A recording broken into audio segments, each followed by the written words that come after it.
Ever think a living fossil could one day save your life? Today I'm going to talk to you about horseshoe crabs. These living creatures have contributed their blood to strengthen our health. I will talk about the horseshoe crab's anatomy, why their blood is so valuable, and the bleeding process of the crabs. So starting off with the anatomy, they have three simple structures to their body, starting with the prosoma, which is the head, the opisoma, which is the body, and the telson, which is the tail. Now, females have claws and males have hooks. According to the Ecological Research and Development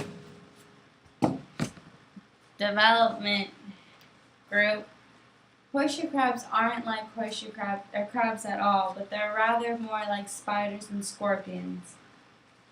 Now, these are considered living fossils because according to the Natural History, Anatomy, Conservation, and Current Research Foundation, these species are about 540 million years old.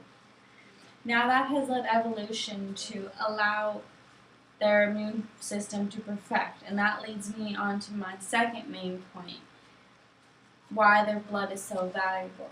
Their blood contains limulus ambroicot lysate, or LAL. And now what LAL does is it detects the endotoxins in a substance, so it detects the amount of bacteria basically.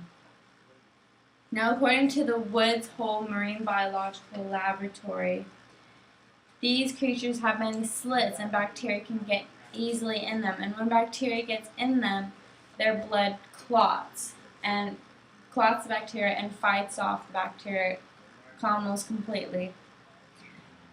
Now, according to Nicholas Jackson from The Atlantic, he said that their blood has contributed greatly to the medical field and advanced it, in fact.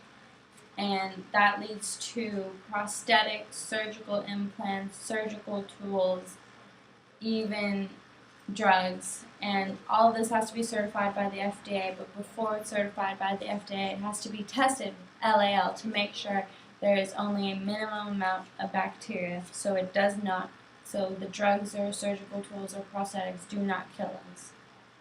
Now, a quart of their blood, the horseshoe crab's blood, is about $15,000. I'm going to move on to my third main point, the bleeding process of the horseshoe crabs. Now, they can be found from the Atlantic all the way to the Gulf of Mexico. A popular spot would be the Delaware Bay.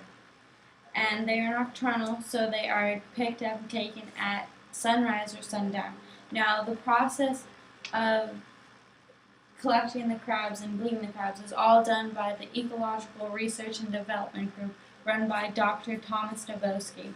And they pick up the crabs by hand or with clam rakes. They transport the crabs to a facility where they are first cleaned and fed.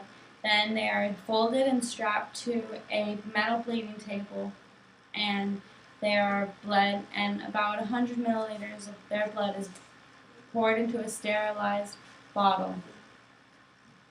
After that, they are once again feed, cleaned, and transported over 80 miles away, so they're only bled once a year.